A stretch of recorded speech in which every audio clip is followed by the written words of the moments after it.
2 of the producer series we're doing. Today we have on Francesco Cappellini, also known as B.MOD. Hi there. Yeah, we're just going to walk through some jams and how he goes through his workflow of making the songs. So why don't you tell us a bit about you and maybe how you got into music and into the scene? Absolutely. So I started at quite an early age because I have two parents that both play music just for fun. They're not musicians, but there was always a lot of music. Just a love of music around the house. Exactly, just around the flat. So always like a guitar kicking around, my mom singing a lot.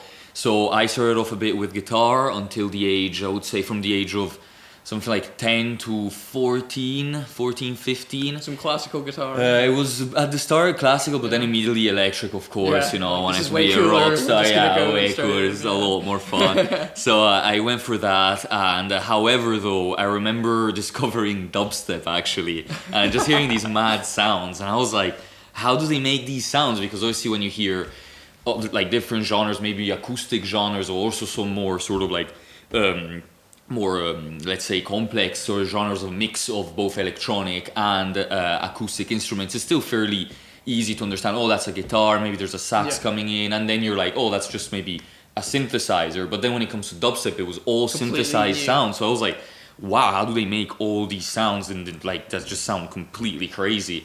So the more I started looking into it, the more I actually started myself DJing, because that was sort of my first way into electronic music. A bridge almost between the instruments and the music. Exactly, I felt it was very hands-on, very fun, and we just also had one of those Wii sort of controllers, just like tractors, DJ controllers. Nice. So it was like kind of fun to start with that. But then a friend of mine, much older friend, saw that I was interested in this. I was like, why don't you try Ableton? That's like the real deal where you actually make shit. So you started with Ableton? So I started off with Ableton, straight off. Yeah, I was very lucky I didn't go through GarageBand or FL Studios, Cubase.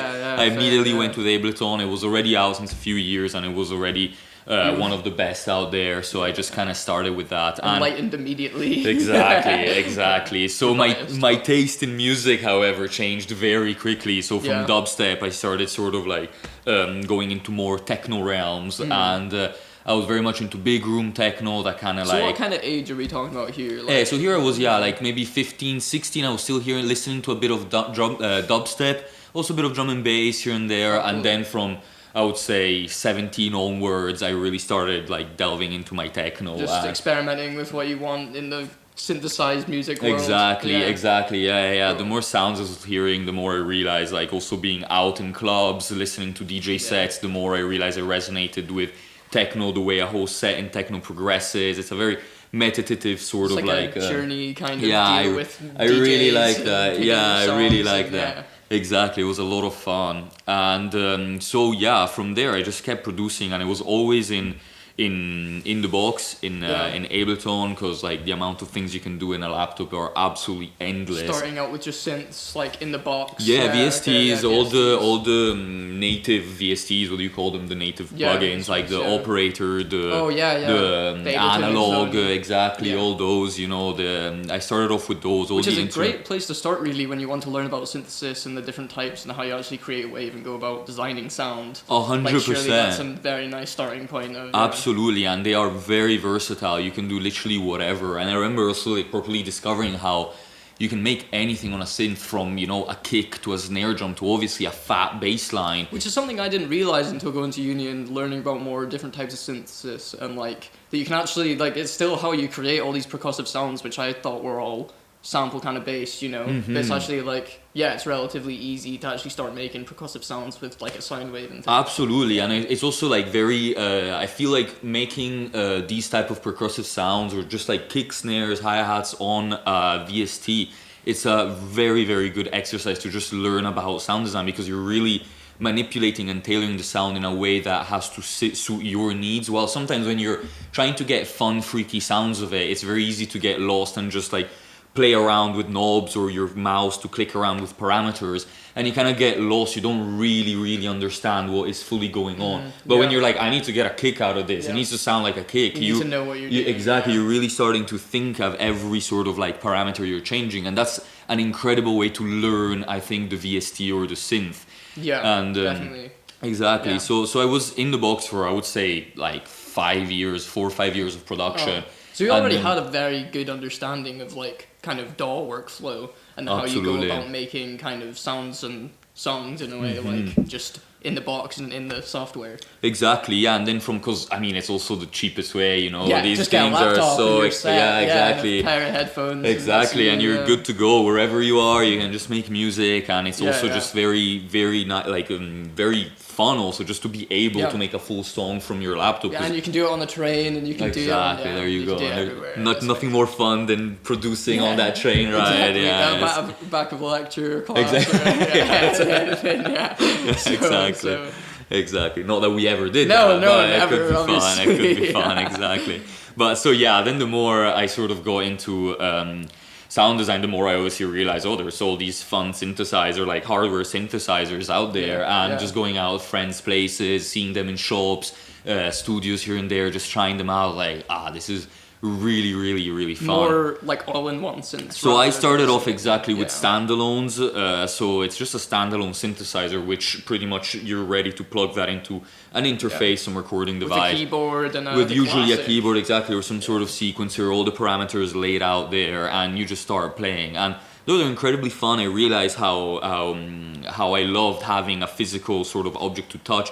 And the results, if you know what you're doing, you can get exactly the same results, if Yeah. not even better, from any software in your computer. I feel like these days a lot of it comes down to is like it's a different way to create and get your ideas across, and like ends up in you end up somewhere else than you would if you were in the box, because it's just a different way of workflow, you know. Exactly. It's a different way of making music, really. So Exactly. do you think you definitely prefer using gear rather than being in the box and doing everything kind of software? Well, I think it's definitely more fun. That's the Yeah, thing. okay. It's more fun. There's just that element of having just a good time with your synthesizers and just like whacking sort of like knobs around. There's a very sort of liberating feel about it's it. way more. know? You feel way more involved in the music. Exactly, yes, it's a lot more engaged. It's a lot more direct, because you're plugging things in, twisting knobs. You can dance a bit while you're doing it. You're not really just like sat down on a like chair, head bopping. exactly. So there's that element which definitely adds a lot of Because then it makes of it fun. more related to like as if you were playing a musical instrument and recording that, more than like Mm-hmm. I'm just gonna like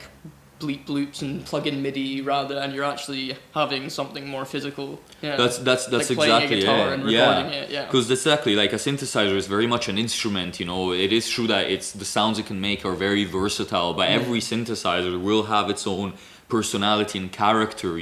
Very much giving you this sort of array of sounds that it does in a different way compared to other synthesizers. So they are proper instruments, and just like a guitar would if you had an acoustic versus like exactly, and even someone, within different makes of acoustics, there are different There's a sounds to it. So synthesizer, hundreds of different kind of types exactly, and sounds it's and bodies. exactly the same way, you know. Yeah. So then one also thing I love about hardware compared to software is that I think it's a little bit easier to get those happy accidents. So things that you're just like jamming around, like shifting the pitch randomly there, like just whacking things in and out, and because of this liberating feel, it comes a bit more natural to just experiment and try weird things. And these happy accidents, things that you don't really expect, you aren't really planning that thing, and weird sounds come out that then when you end up recording and using in your tunes, you realize that sometimes they're really those ones that add a bit of sort of like ear candy, exactly, a bit of yeah. spice here and there. Cool. And so I feel with hardware, these happy accidents tend to happen very, very frequently compared to software, where everything is a little bit more tamed and sort of controlled. Great. Yeah. So why don't we go back to, you were talking about your journey with kind of music and how you started getting these synthesizers or like looking at them with friends and things. Like where did we go from there? So exactly, I was just seeing them around playing a bit at friends' place, or like even music shops. Great place to just go around, play a bit in the shops. Guitar digital. Just man, they're happy actually for you to go there and sit around. Like it's a great way to try stuff. And I just noticed, this is fun. So then I started with, I remember a TB3, which it's a very bass? It's exactly the bass by RONAN, exactly. So it's like a 303 clone, like a new version of their 303, and it's very limited in terms of parameters. You can tweak the sound a bit, but it's a very sort of like it's fairly limited. Do you still have it, or did you ditch it? No, I sold it. Yeah, I replaced it with something very similar in my rack here, which I'll go through maybe later. But I then went from that to something more like Volca keys. So again, they're fairly cheap end of the range of like different synthesizers available on the market. Very compact in size. I really wanted to know and understand what I was doing before I was jumping onto any sort of like mad, big synthesizers, any Profes, any like Moogs. There's just like too much going on, and also the price tag is just I couldn't justify it for what I knew I could do with these things.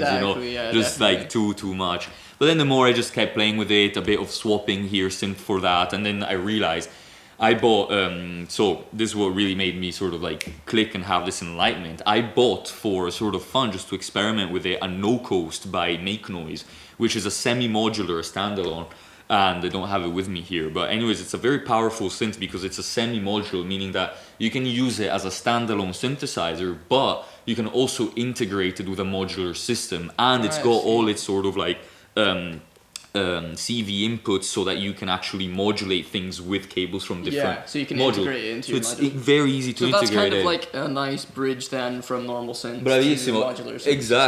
Exactly. It was I think that was exactly the bridge that got me there, because I realized like, wow, okay, I have this which I can still use with all my other gear, but if I do decide to go into modular, it's very easy to integrate. So I already wasn't as if a loss. It wasn't like I'm going to buy my first module, which I won't be able to do much with because it's only one module. It'll be. I can still use it to make music. Exactly, but having that, I noticed the possibilities of having patch points where you can actually plug things in and make things modulate without you having to actually tweak them.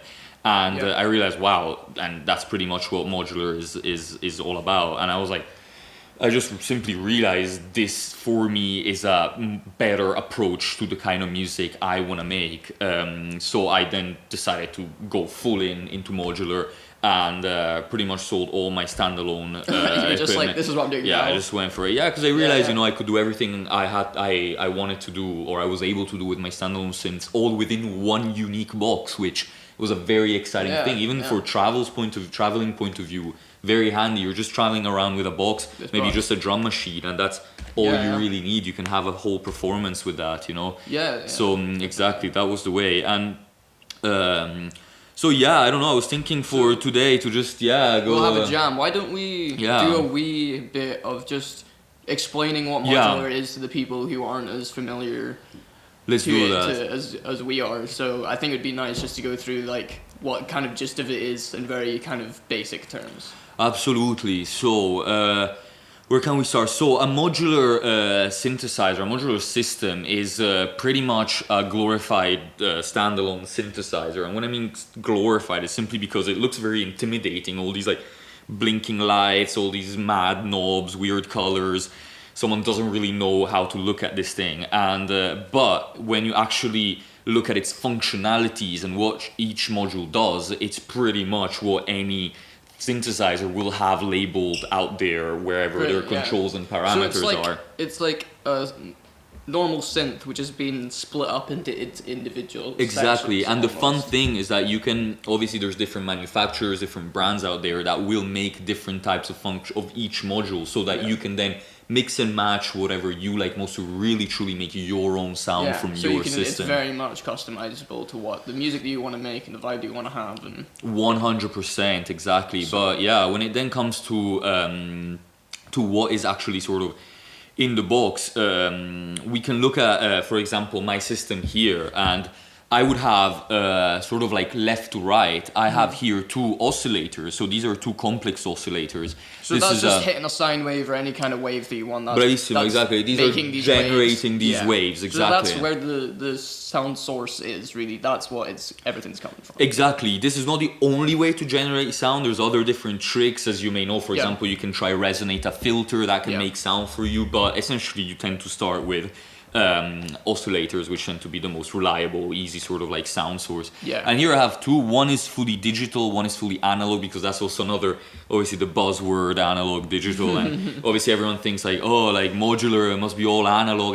They love to, match the sort of the two things. But it's not real. There's obviously a lot of digital modules that fully work with with very complex coding involved, and they simply then do a final conversion of that signal into audio, so that it's obviously then accepted by other modules. But a lot of modules are digital by nature and the way they actually work, which is actually very positive, because it lets you sort of like take the best of both worlds and integrate very easily also with your DAW, or with other maybe digital equipment that you may have.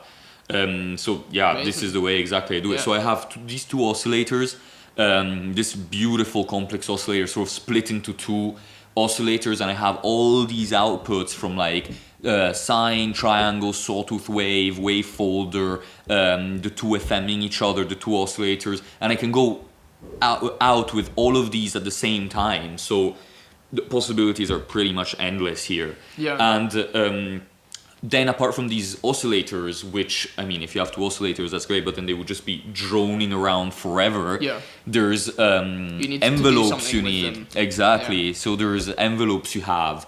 And these envelopes are very much your ADSR, exactly like you would find in most synthesizers. Attack, decay, sustain, release, exactly. So that will shape... Exactly, it will shape the sort of like the amplitude of your sound over time. So how it increases, how long it sort of holds its peak volume, sustain it, and then how long it takes to release. So that's a massive part of creating what kind of sound that you Yes, envelopes are incredibly important. That's why I have 3 envelopes in here, 4 if we consider I have one inside in one oscillator.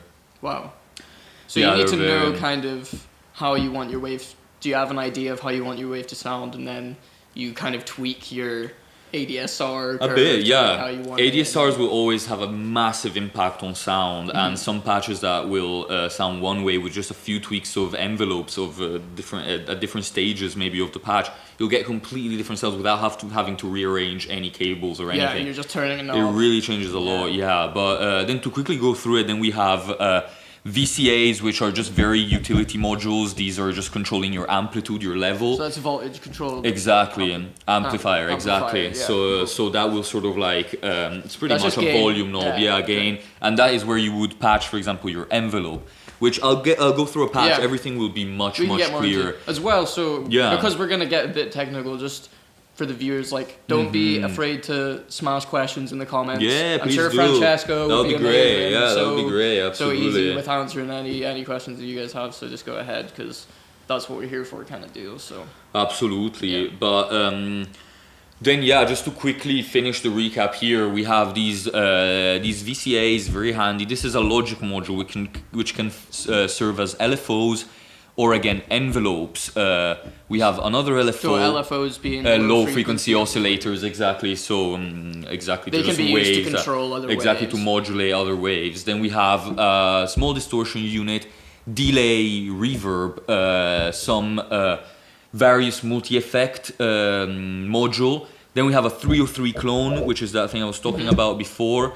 Again, a utility module, just a clock divider, and this is your filters. These are 2 filters, so these can be low pass or high pass. And then here we have just a sort of like Wii mixer out, and this is also another complex utility module, which I'll leave out for now. Yeah. So by my understanding, a lot of what modular is using waves to kind of control other other parameters such as filters and envelopes to kind of change what it sounds like and add texture and add whatever you need. Exactly. So like so there's a lot of things changing things. Yes, it's like I think one way to put it, which I should double check if it's properly correct to say this, but the way a modular synthesizer system properly works, you will have 2 types of signals flowing in the system. You will have your audio signals, which that will obviously be your audio, so the signal flow of your audio.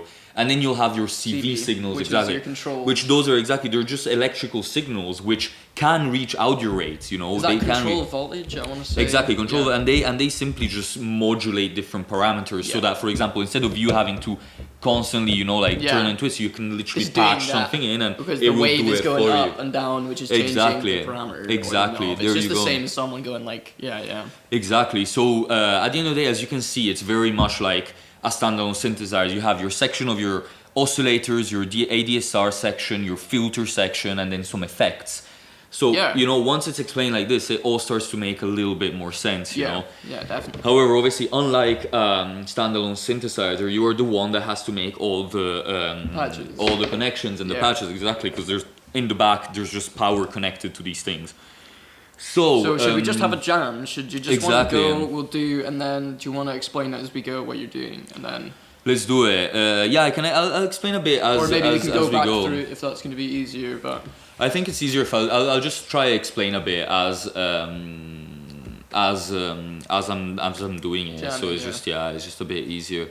Great. So I was thinking, I have this amazing sequencer on Ableton from Max for Life, which I really wanted to use because I think it just shows that it's just a very powerful sequencer. And in this case, I'm using it on my modular system, but by all means, please try it out on VSTs. This thing is so powerful.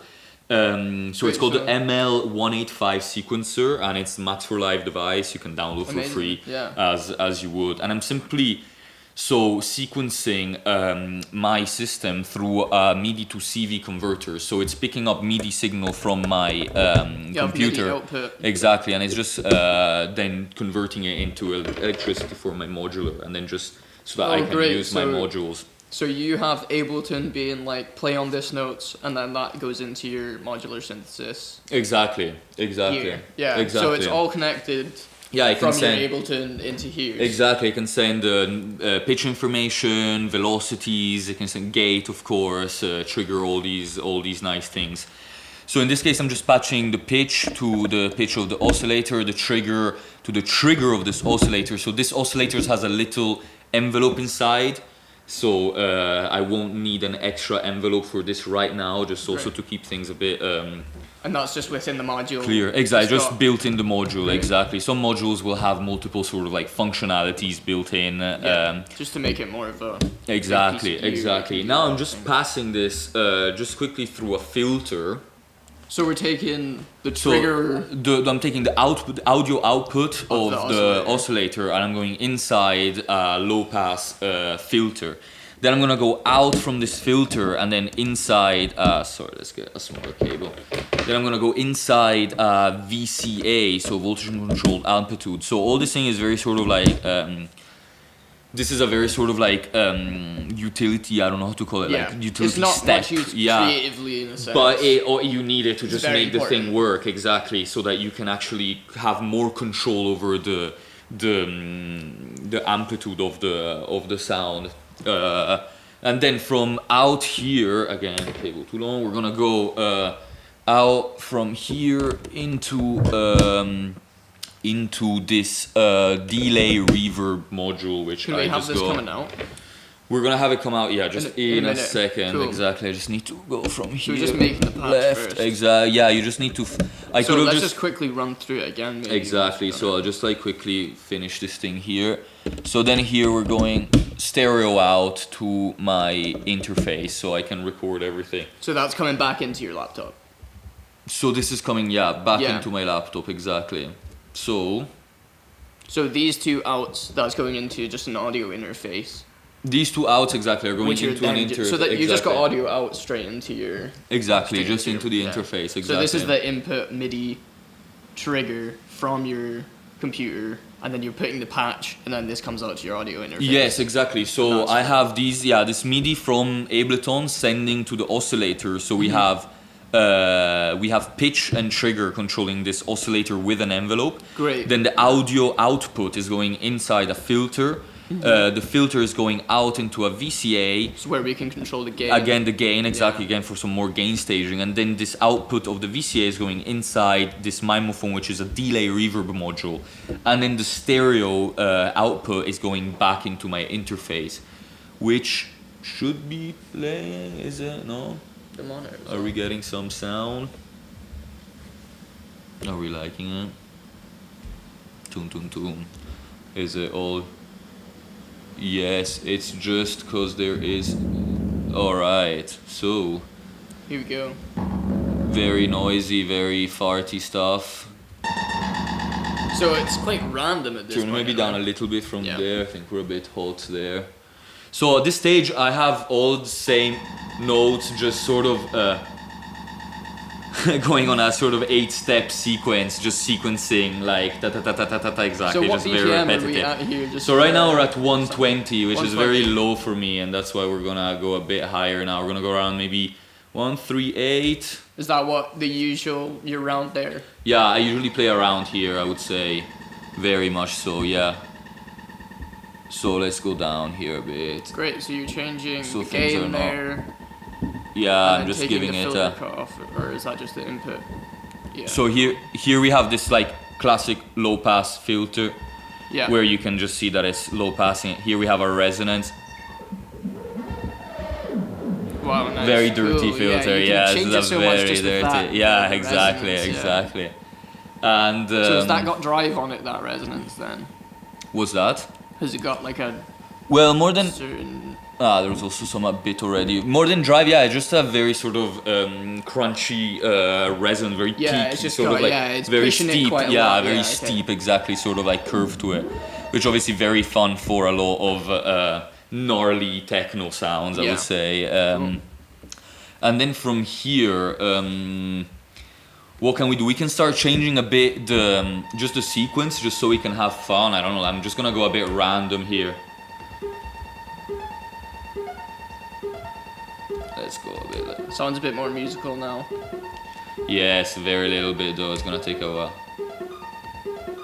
Let's go again a bit low. Let's take these guys off.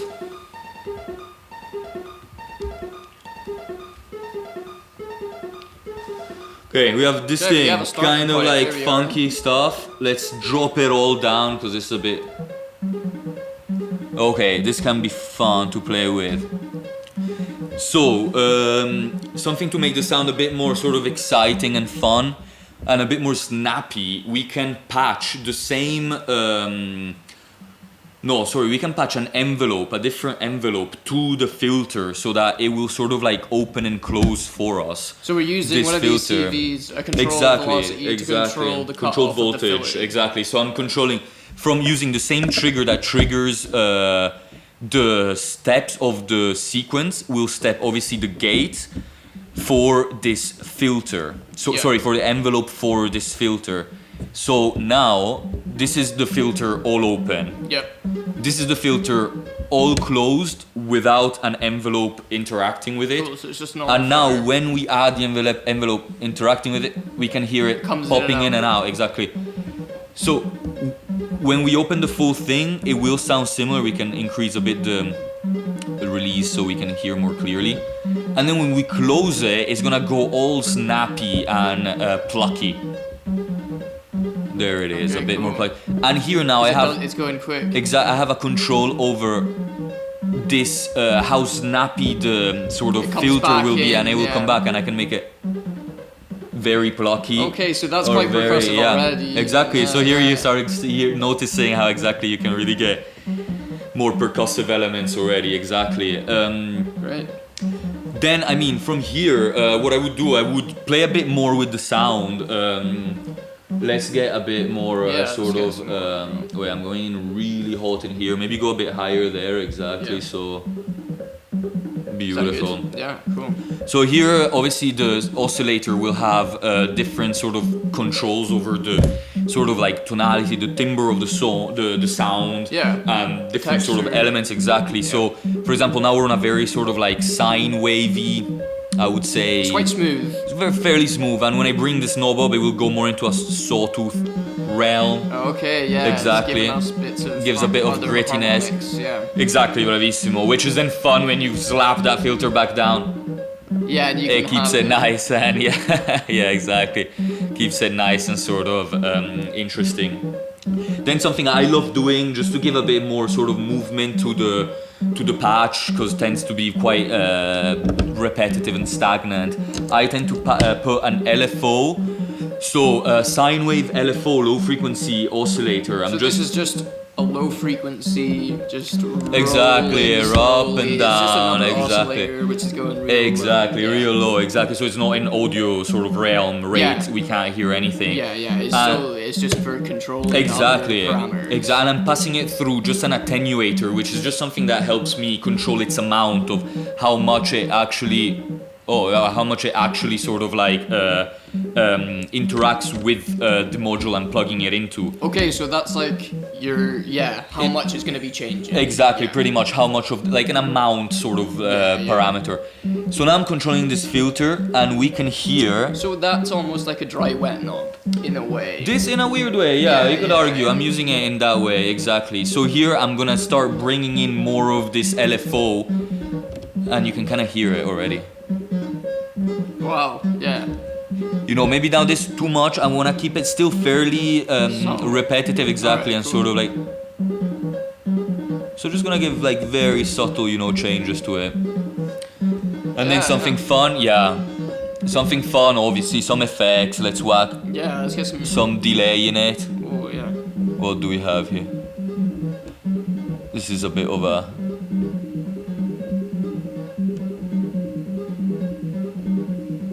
This could be nice.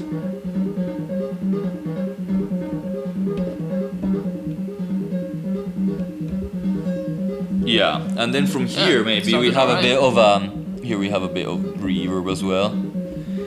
Here we have a bit of a sort of like sound, a bit patch going. Exactly. And so here I will then bring in maybe some drums from this drum machine. You have like kind of one melody kind of thing going, or like, you know. Exactly. Sometimes I'll start from the drums, but generally I'll start from the sound. I have to be honest. I'll tend to start from a sound. That's where I get inspiration also from a rhythm. Based on sort of which steps of the sequence I leave, there will be a bit of a rhythmic sort of like element to the riff I come up with. So that will give me a lot of inspiration of also how the beat will tend to follow the whole thing. Okay, cool. So just a quick question before we go for it. Then. So would you, we won't go into it, but chords. Yeah, this thing is all monophonic pretty much. Okay, cool. Yeah. So there's one note. If you want in a patch. in this case, if you want chords, you will need another oscillator. Yeah, that's the thing. So you can tune different oscillators and have them triggered by the same control exactly, but the same signals, but they will have to be two separate. You have different modules. So is there modules that you can buy to make things chords? Yes, there's definitely things that help, like so intro. It this guy. Than just there's things that help. If I want a seventh chord, I don't have to go out and buy There's definitely things that will help you out, and there's also modules that tend to be digital. Will have also already polyphony inside, but oscillators. But most, it's mainly all monophonic. Great. So so doing things like this when you're starting from such like a bass line, this is like simply like an os starting with a wave and then going through the steps of changing the wave.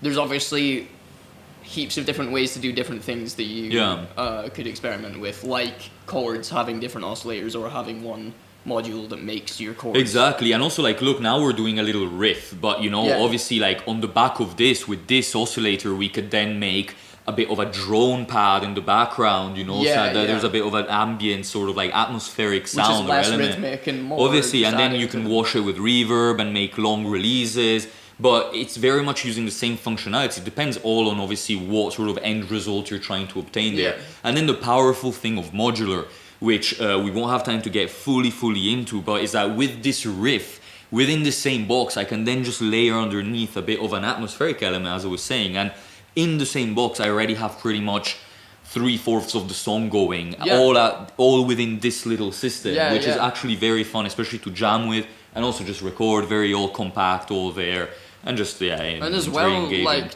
is this the setup that you'd be using live?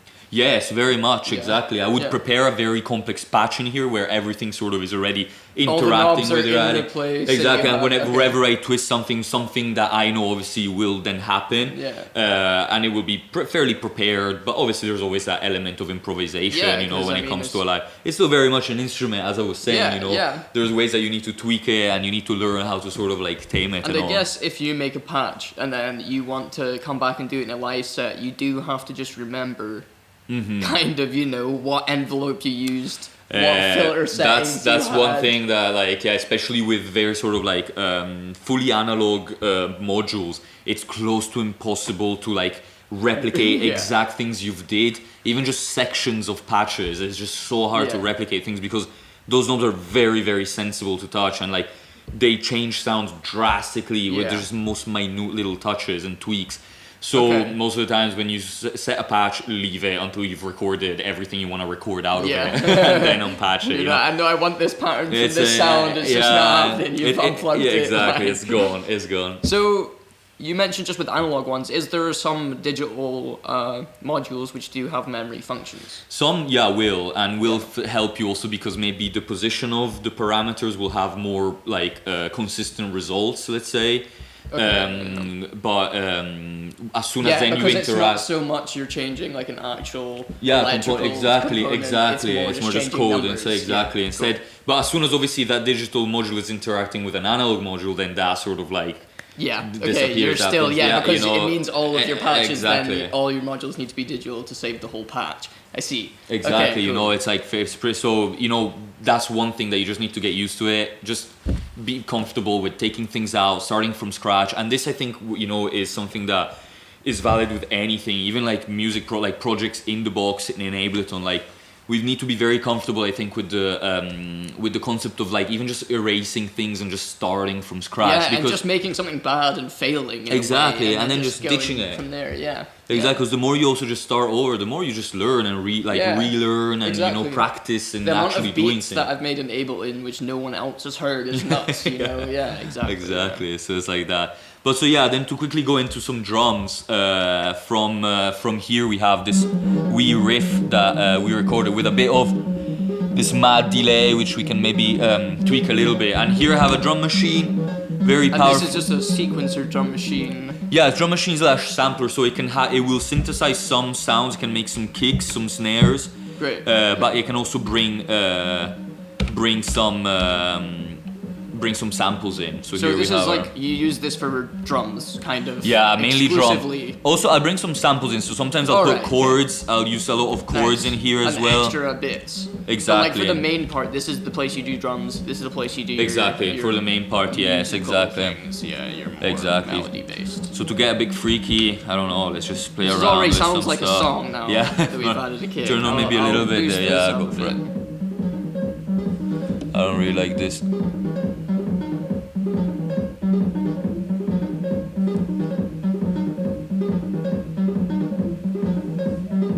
So you're just twiddling now with the delay time, yeah, you're just tweaking it. Great.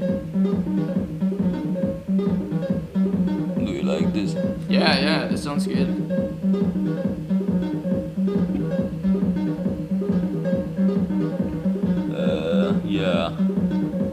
Yeah, I wouldn't dwell on it too much. Let's just maybe.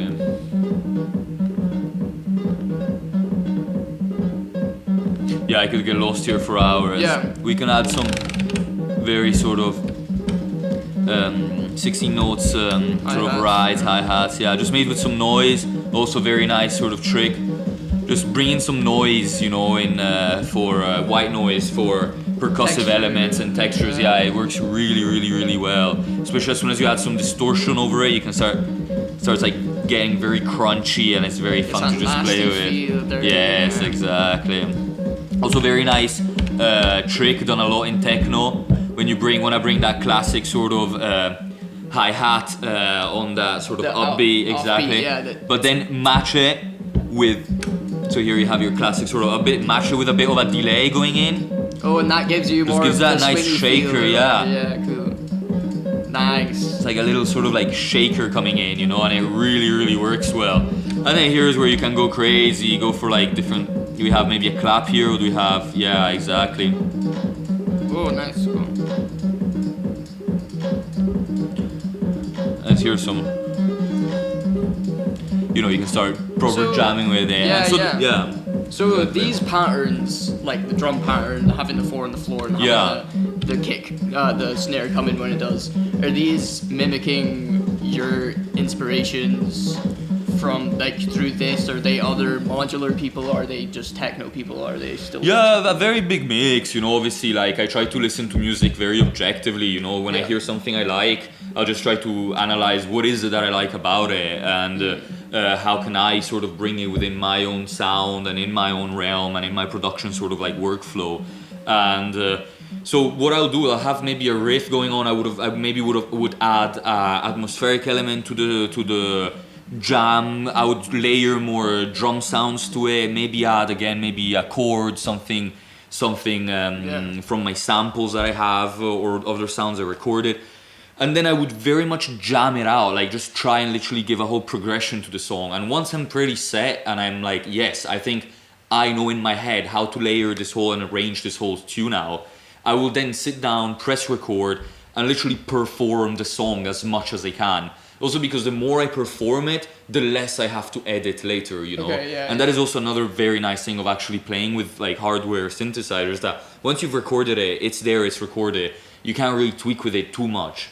You know, so there's that commitment sort of thing, which I absolutely love, where you just need to commit to things and you're like, all right, let's bounce it, let's record it, this is it, let's unpatch it, that's done, you know, and you just need to like be happy with yourself. Utilize the desk. Yeah. yeah. Exactly. No, yeah, it's like in that sense when, say, if you record a vocalist with compression or whatever on the input, and then it records into Pro Tools, if you're in a studio, compressed already, and like, I remember one of our lecturers speaking on how that's such a good thing because it saves you so much time, and then you get that confidence to start making those decisions so comfortably that you know, right, this is good enough, I know it's going to be compressed like that in the end stages, I don't have to come back and tweak it, then I can just record it like how it is. Exactly. It saves so much time in the long run, like we don't really, because and it gives you confidence with your gear and exactly, no, it's very powerful. So I mean, this was like very, very quick. I've shown like pretty much a third of the things I use, just a very sort of like quick. And I assume like we'll have more episodes dedicated to the modular gear. Absolutely, maybe we can have one where it is just you jamming on more and we go through it or whatever. But should we go more into then? Once you've recorded stuff into your laptop, how we go about actually creating a tune from your jam. Absolutely. So once I would have exactly all these sort of like sounds ready, so nothing yet recorded, but I would have patterns ready. Also, I didn't touch my beatstep sequencer, but we would have the atmospheric pad being controlled from my sequencer here. So I would have everything playable, I don't know if it makes sense. So every element of the song, I can tweak and play with it. And I know in my head what to do and how that element would progress in the arrangement. I see. So there I would then sit down, start recording. Sometimes I would record first just one element for the whole duration of this track. Then go to another one. If you wanted a 6-minute track, you want to do that. For 6 and record it for 6 depends how much tweaking and how much sort of like input I actually want to give from the performance. So that's nuts that you would then sit with one thing, say record that, and you'd have everything else playing, you just have to be recording one patch. Yeah. And tweaking it, legitimately changing knobs and like while it's recording. Exactly. And then you have your kind of layout. Okay. Especially to make all those build-ups, you know, the breakdown, you know, like you want to, you know, play with the cutoff of the filter and stuff, because exactly as you said, you know, once you've recorded it, you know, you've committed to that. So you want to make sure it's recorded in the way you want it. Exactly. So do you find yourself re-recording things a lot when you're like, no, I don't want that. I've accidentally hit the wrong knob. I need to start this 6-minute. For sure. But sometimes I'll just, you know, go on with the recording and just sort of like just do it again, keep going and just play with it. But so what I will do, so going into my session here, so this is session for Funk Dealer, a song I released on Liberta Records, Vinicius Honorio's record label. Amazing techno on that imprint. And here I did this song in a very similar sort of way as I just did today. Then obviously I would have sat down, recorded all the elements, and just for example to show you, just to play a quick snippet of it. Is this gonna play? Yeah. Maybe exactly. Let's put just a bit of a breakdown drop kind of bit.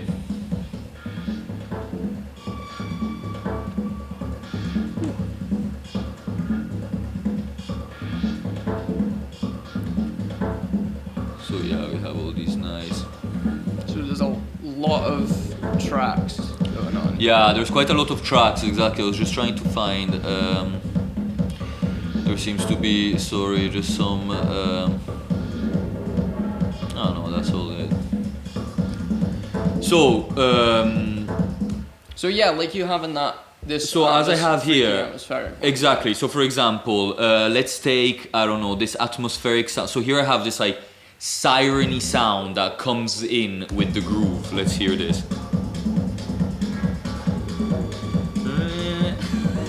Yeah. So let's and these solo are little this. ear Let's candy solo this. bits, Exactly. yeah. Also, exactly.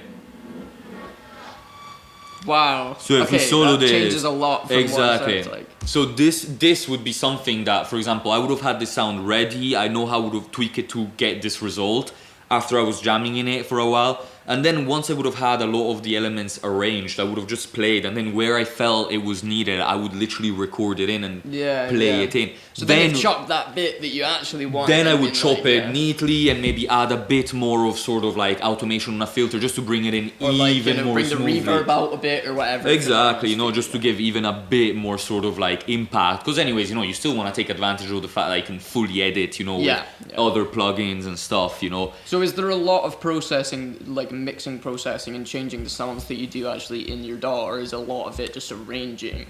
It's more arranging. It's more arranging. Yeah, it's more arranging, a bit of an automation, and then a lot of it is your equal EQs, compressing, a little bit of distortion, sidechain. Exactly, like these like panning, more reverb, just like more just like these sort of like final touches. But I try to get as much of the sound out there right from, for example, if we look at this like bass line. I have recorded here. Putting on resonators. Like all I have on this bass line is an EQ, a glue compressor, and a glue compressor acting just as a sidechain, and this is what it sounds like. And so, wow, and it's a full line. This is pretty much just how it came out from my modular. Like I was like, also because if you don't feel like you need to add stuff, like just don't. No, you don't really need to. So.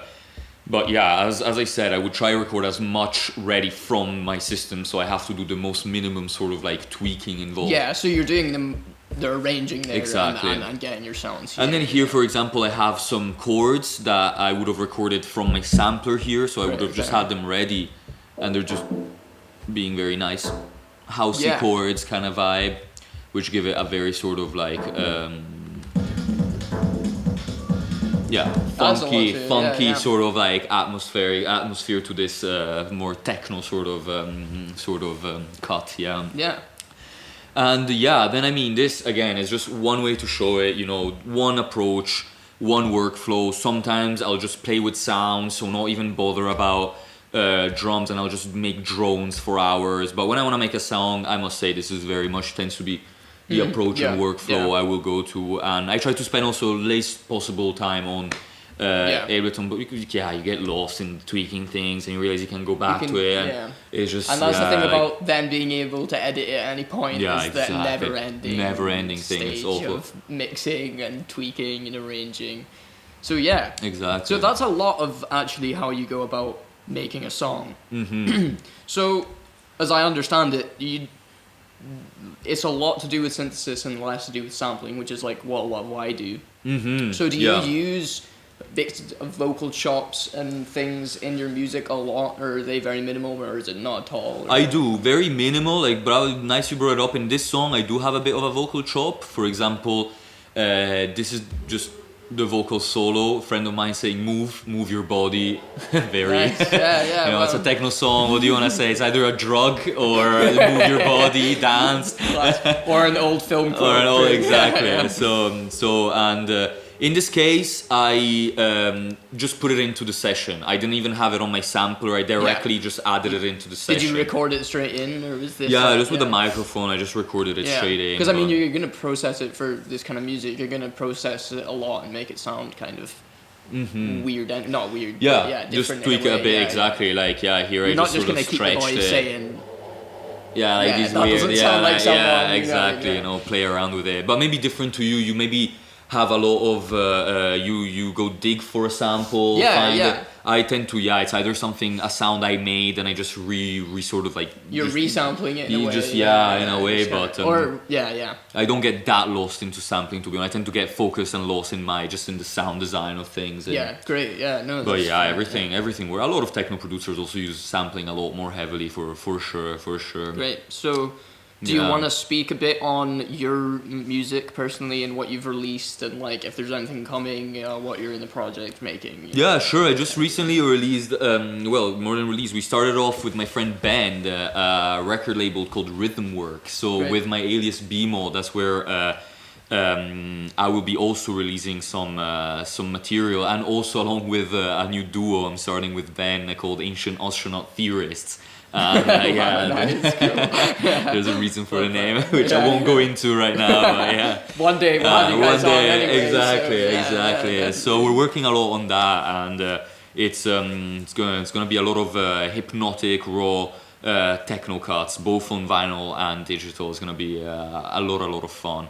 But also guys, never forget, this is a lot of fun, expensive gear, but you don't need any of this to make bangers. And it's actually absolutely worth none of mentioning. it. There is just for fun. It's for fun. It is a lot of fun though. Do buy them if you can, and you want to have fun because you're also supporting amazing engineers.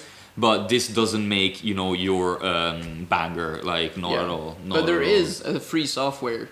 Bravissimo, yeah, VC Rack, which is basically the same deal. You'll be going through the same patching process, and you'll be able to use this kind of similar modules, but it's all just on your computer screen. You don't have to go ahead and spend hundreds of pounds on these modules, which I assume can be pretty expensive. And it's a rabbit hole, once you start, it's endless, really. But yeah, VC Rack, amazing tool, and they also have a lot of replicas of existing modules out there, so it's also a fun way to even like test plug-in emulators existing. It's like emulators. So there some of them are done in a very and we can have VC Rack and things linked in the description and things that would help and absolutely everything. But yeah, I hope this was useful, not sort of like too technical or too sort of like superficial. I hope it was fine, but.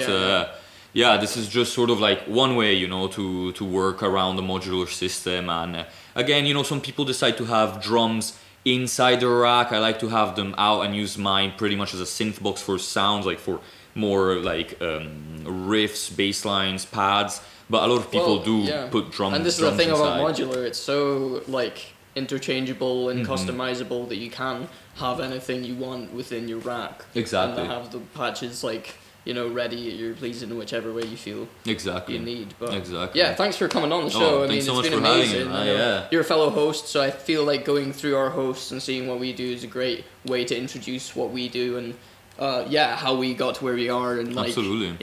So thanks for listening. We're actually we should do plugin of the week real quick. Mentioned earlier. I talked a lot about let me bring back this. So it's the ML185 sequencer. We'll have that on the screen or something to make it a bit easier. And it's available. It's available on Max for Live, so it should be free. So if you have Ableton, definitely check out. Unfortunately, Logic, Pro Tools guys, I can't help this round. You're not gonna listen to me, I guess.